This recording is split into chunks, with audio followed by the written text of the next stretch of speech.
Our next part of the program will be Agnes Lowe. She is a World War II nursing cadet, graduated a nursing program, and then served at the Mountain Home Hospital here in Johnson City until she retired. I'm not sure how long. 22 years? Okay, 22 years. And then following Agnes, we're going to have Miss Washington. She is going to come up here and she's going to join Agnes and talk about the nursing program.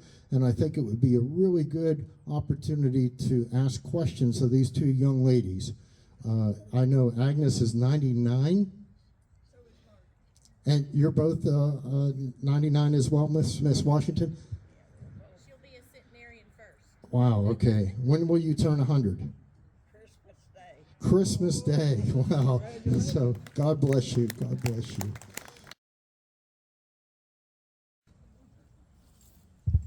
Okay, everyone. Thank you so much for coming here today to Walk in Their Boots 2024.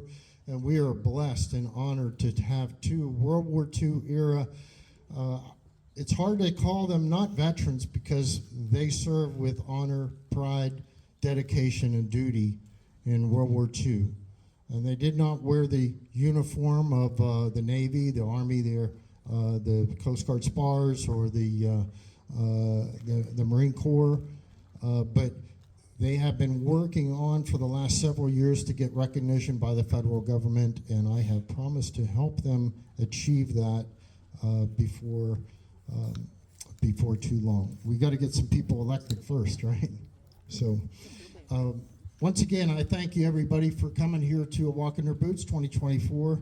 And thank you again, Brigadier General Donnelly, for your address about Veterans Day and remembering all those that served here on earth and in heaven and above. So without further ado, I want to introduce Miss Agnes Lowe, Cadet Nursing Corps, World War II. Agnes?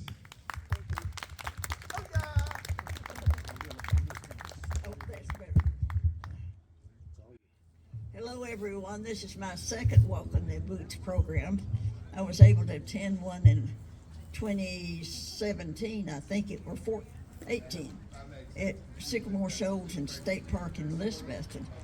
And it was a great event.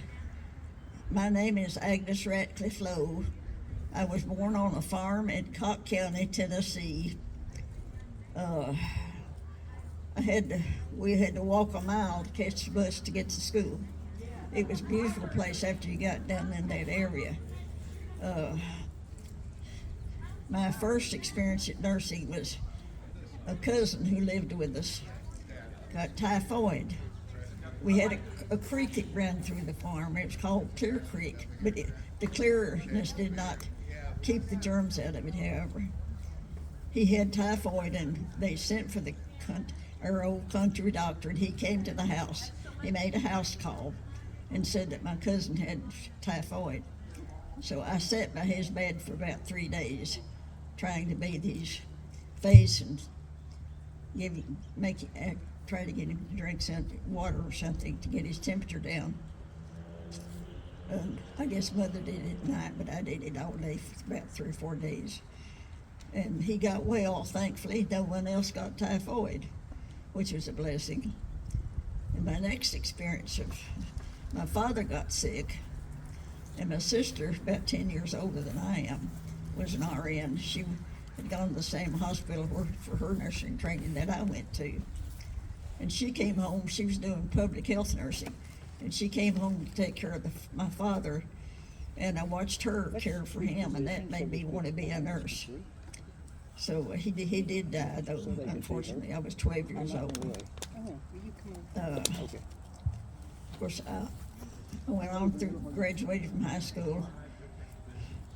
And the Cadet Nurse Corps was created because there was an acute shortage of nurses because they'd all gone into the Navy or Army. My sister had gone into the Navy right after Pearl Harbor. And she stayed in for a while, and she went to San Diego.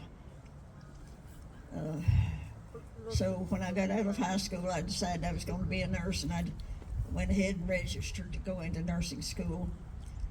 But I got sidetracked on the way. My cousin came home one weekend, and he said, "Can you type or take shorthand?" I said, "Well, I can type. I can't take shorthand." He said, "Why don't you go back with us and get you a job?" It was when they were just starting Oak Ridge, the Manhattan Project, which is where part of the atomic bomb was built. So I said, "Well, Mother and I talked it over." And I said, "Well, I'll go, but I'm not going to stay because I'm going to quit and be a nurse." So I promised myself I would leave after 6 months, which I did.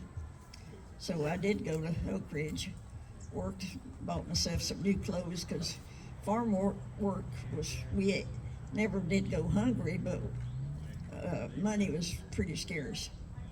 It was the end of the Depression. So I went back with them and got a job. I never did see a typewriter, though. All I did was file freight bills. And after reading the book, The Girls of Oak Ridge, I could understand why. And that's what people kept wondering, what is Oak Ridge? What is Oak Ridge? They bring stuff in, but they don't take anything out. So anyway, after my 6 months was up, I did leave there and go back home and stay with my mother a while, and went into nursing school.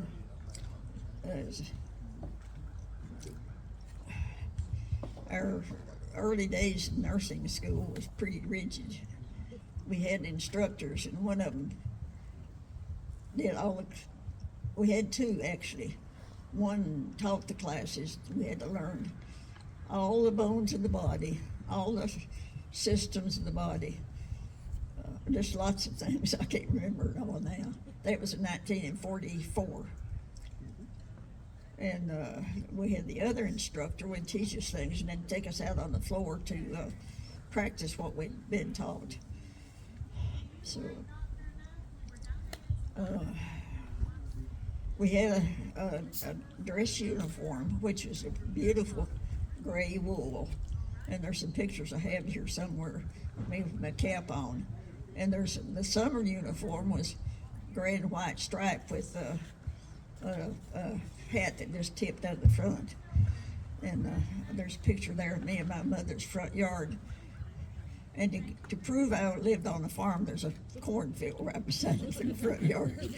They didn't usually put corn in the fields, that field, but they did. That happened to be there. So, and one time, I don't know how far along I was, but we had a vacation, and this sister that had joined the Navy met her husband there. He was being discharged. So they got married, and she moved to Bellingham, Washington, which is about 100 miles north of Seattle. And so I had vacation time, so I wore my summer uniform, and Mother and I rode the train to Bellingham.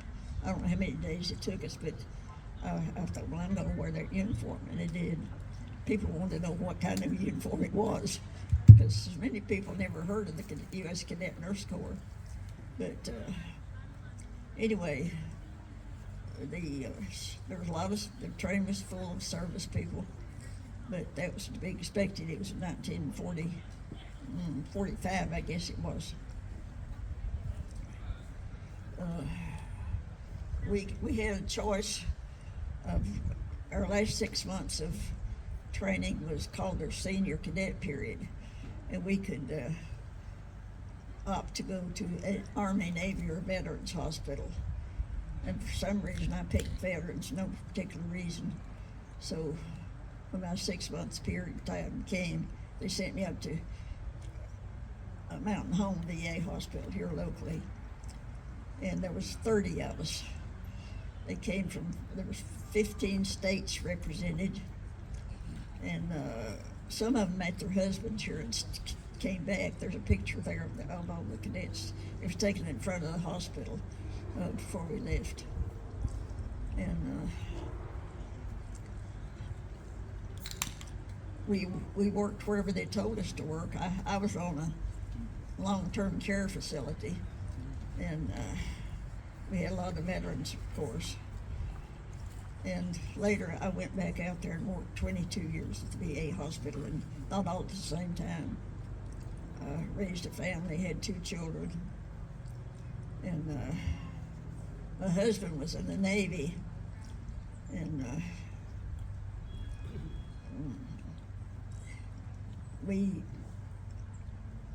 there's a doctor out at the VA that's written a book on the health of the Appalachian region up through 1960. I think she wanted me to write.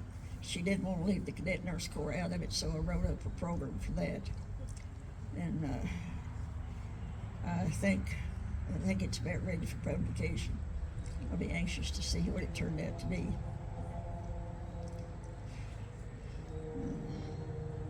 We learned to do, I guess one of the highlights of my being in the Cadet Corps that I got to do was to assist in a real operation.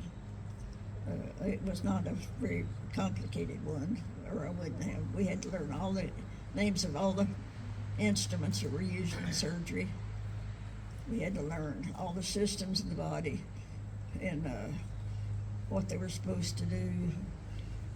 And we didn't learn too much about medicine, but some.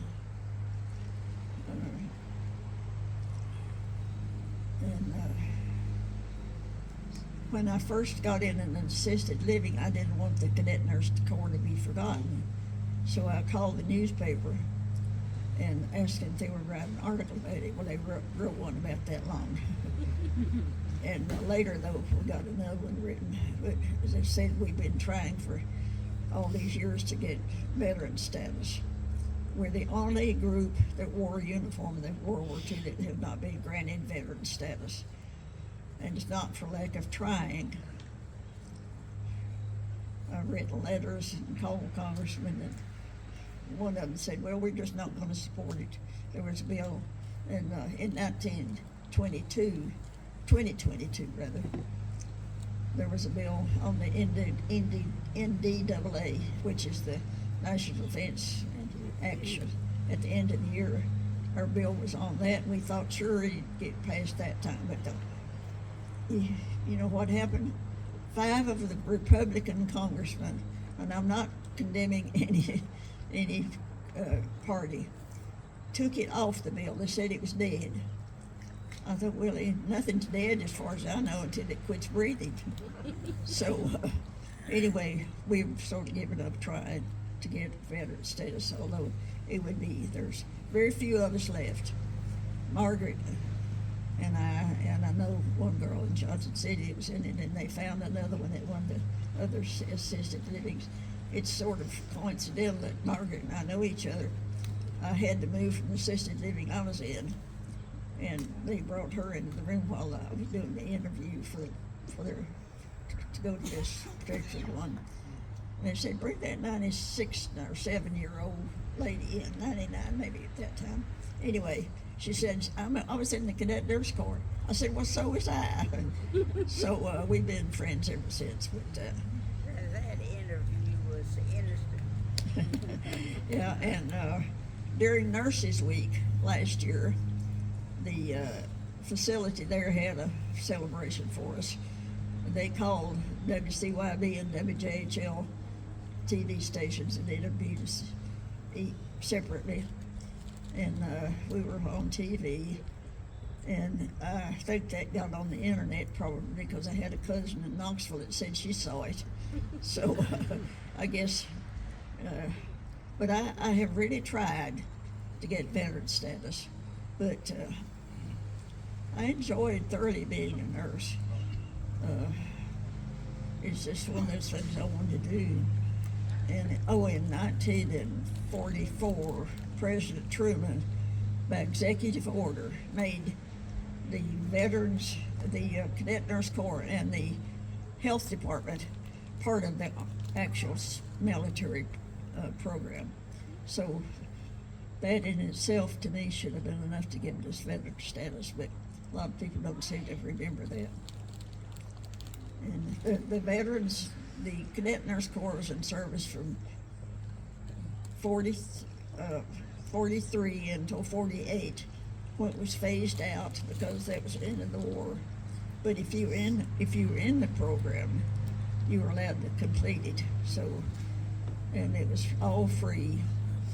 They gave us all of our uniforms, all of our books, and tuition and everything. And plus paid us a little stipend, but I'm not sure I got the figures right on that. And I'll let Margaret tell you about that. So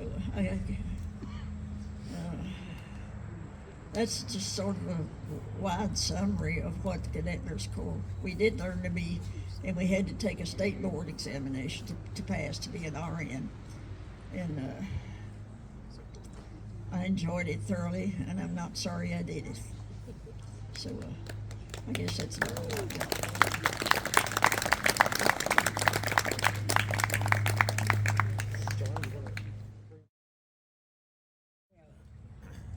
I finished high school in 43, and I wanted to be a nurse, and I wrote schools of nursing, and St. Thomas in Nashville, Tennessee accepted me as a student. I think I fooled them. I only spent 3 years in high school and 2 summer schools and graduated valedictorian of the class in front of me, and they thought I was smart. So they decided, the Catholics decided I was worth entering the nursing program. That was before the Cadet Corps. And I had been at St. Thomas about a month, and the Cadet Corps was formed. And the hospitals made money off of us also, because the government paid them to take us. So I was called to the office scared to death what I'd done wrong, and they wanted me to go back and enroll all the other students at St. Thomas, which I did. And it was wonderful. They paid us, I think it was $15 a month to start, and we had no money. We were all from poor families. And then they went up to $25 a month, and we thought we were rich. And we just took the regular nursing program, graduated, took state board, and I'll have to say everybody in my class passed state board. The first time around, it became registered nurses. And from then on, after I went home, I always had good jobs because of the background. When they found out I was a cadet nurse, I'd be the first one hard. And I ended up working in the VA hospitals in Salisbury, North Carolina. That's where I retired from. And I felt lucky, and I enjoyed it. I think these young people just don't grab every opportunity that comes their way. Me, I had my hands out grabbing. But my husband was wounded in the Battle of the Bulge, severely wounded, but he lived through it. In fact, the Germans overtook the Battle of the Bulge, and all of the Americans are on our side were in foxholes, 2 to a foxhole. And the Germans came in with machine guns and went to every foxhole and shot. They thought they'd killed everyone. But when the Americans got a chance to go back to pick up bodies, they thought everyone was dead. But when they got to my husband's foxhole, they yelled. He said the first thing he remembered was, "Hey, help, we got a live one." And of course, he lived, and we were married for 56 years. So the veterans are precious for me.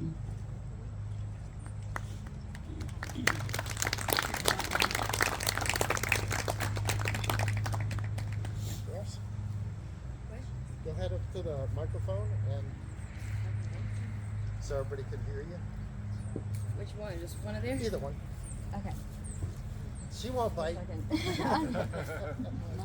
All right. I'm trying to show you Mike so they can hear me.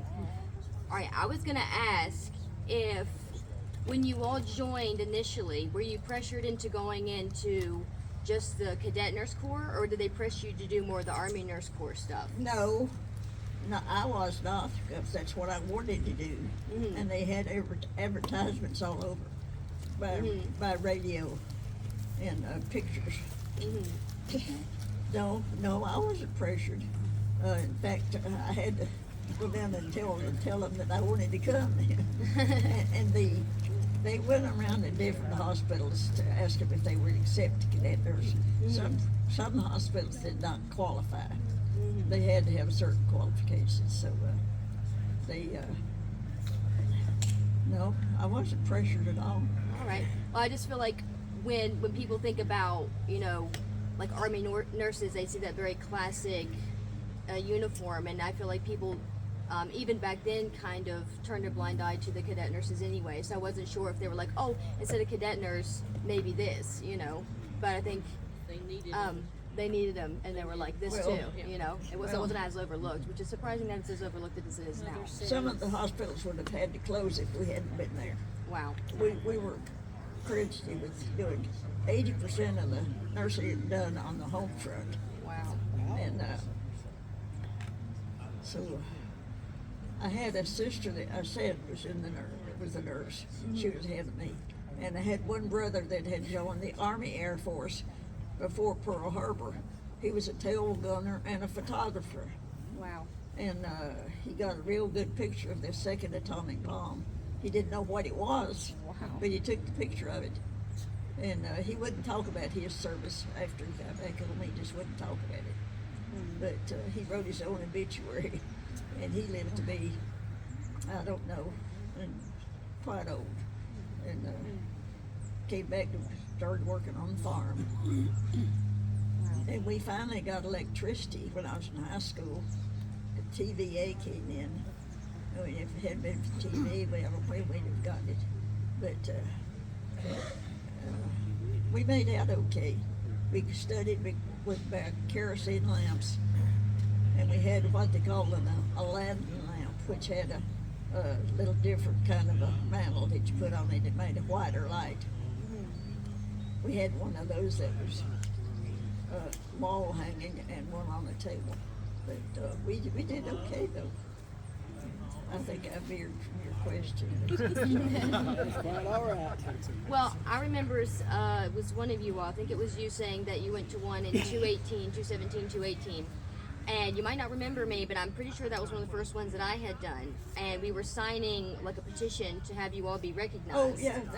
And I'm not sure if you remember me, and it was either one of you two was one of you, but I do remember that, and I signed it because I was like, this is, and I've actually been looking for a cadet nurse uniform. They're kind of hard to come by because all my collection is original, and I wanted to represent something that wasn't as usually represented. I wish I had kept them, but I didn't. We wish a lot of folks we didn't. Yeah, there's a picture. I have it, and also I got to go on the honor flight in 2019. That's really cool. And got pictures over there of that. Very nice. And can't hear you. I was going to say, move the mic closer to you. Oh, so, okay.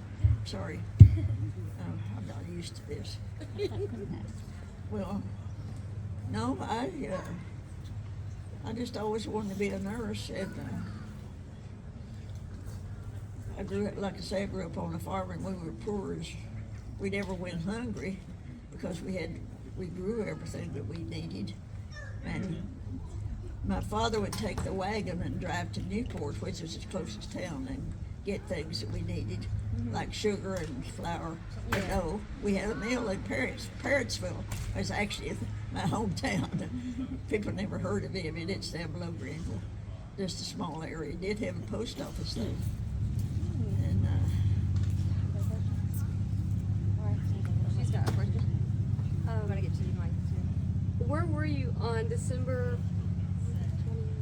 Where were you on Pearl Harbor? Like, At home with my mother and one brother, getting ready to go to church. What was the first thing that came to your mind when like everything was? We had the radio on, and I thought, oh my goodness, my brother's over there. Dick was there. He was on Navy ship.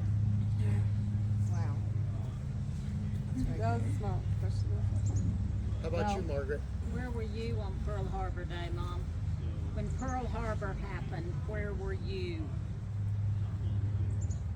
I was in high school. I was still in high school for a while. Did y'all have a radio? No, we were poor. We didn't have a radio or a car or anything. I didn't hear about Pearl Harbor till the next day when I went out to catch the school bus. I'm not ashamed to say we were poor, Well, we were too. and but we made it, and that's the reason I made high school in 3 years. We had a friend. But tell them how big your class was, Mother. How big was your high school class? I don't know, probably 15. It was small. But I didn't get to graduate with my class. They put me up in the class above. And there were Yeah, about 15. Yeah, Yeah. and I didn't know I was valedictorian until about a week before graduation, and the principal came in and said he had totaled all the grades, and I was valedictorian. It wasn't even my class. Did you have to make a speech? Did you have to make a speech? No, they just gave me a little pen, and Well, it was a country high school, small. But it qualified to get me into nursing. That's all that mattered. Yeah. Yes, well, thank you, ladies. That was very You're interesting. welcome. Thank you. Hmm? Do you remember Do you remember D-Day where you were?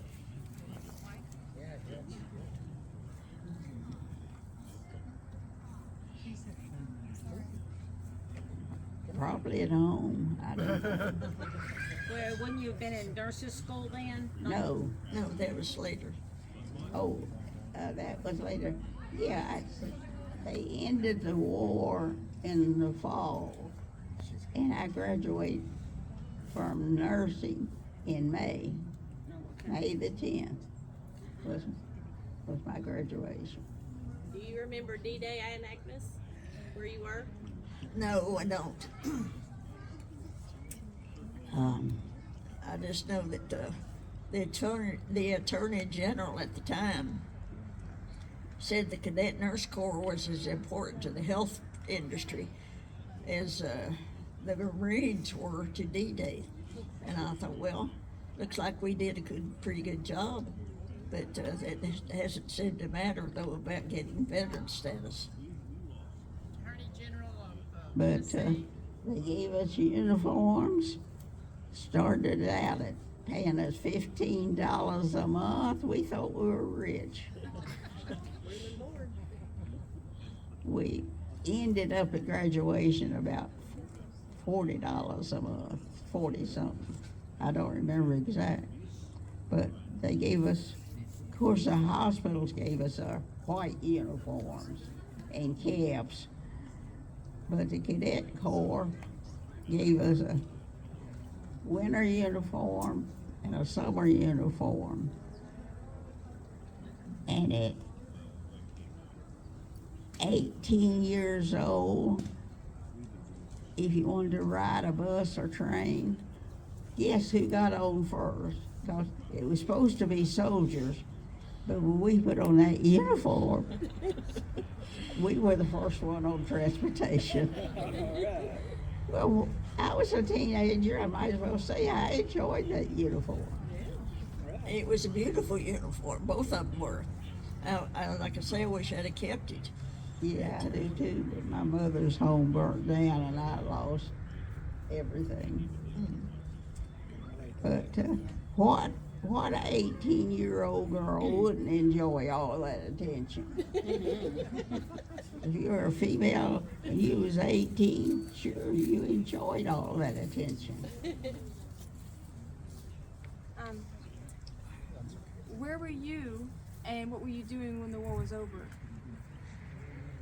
Oh, let me think a minute. Well, I was still in nursing school when the war was over, but they allowed us to finish the program because it was over in 44, wasn't it? I think. I'm not sure. But anyway, they allowed us. I just finished my nursing school. And On D-Day, I was still in nursing school. How about when the war ended? You were still in school? I was in high school D-Day, and No, when the war ended. it ended in the fall, and I graduated May the 10th. Right, pretty soon afterwards. And I really didn't have much connection with the service then. St. Thomas in Nashville is a big school. And all I had to say to get any job I ever applied for that I was graduated from St. Thomas. It carries that reputation. And but I ended up working for veterans. Did the Corps serve overseas? They were only on the home front. The nurses went overseas, and the cadet nurses stayed here. Mother tells stories of at St. Thomas, there would be one registered nurse for the hospital, and the cadet nurses did the rest. And St. Thomas is a big hospital, and on nights, they only had one RN in the whole hospital. And we senior cadets ran the hospital. There was no nurses. There wasn't any registered nurses to hire. They was all gone to the war. All right. Okay, gals, I think it's we're gonna get time. this right out of the way here. okay. We're gonna get a good photo. Let's get Stay some right photos there. with these Stay young right ladies You want me wanting to to be scoot that back you. here? I'll just.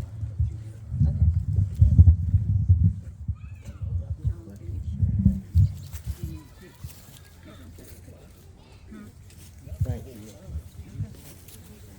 And can I steal that microphone for just 1 second? I want to thank you all for paying attention to these 198 years of history right here. Wonderful. Thank you, Agnes. And thank you, Margaret. Thank you so much. And what a nice photo opportunity with these 4 young ladies here portraying Nurse Corps in World War II. So, All right. Smile, Miss Agnes. I can't smile. Yeah, you can. I laugh. You can laugh. That works. I did forget to mention that I got to go on the honor flight in 2019, which was a great. It was, and I think there's somebody here that was on it also. This guy right here.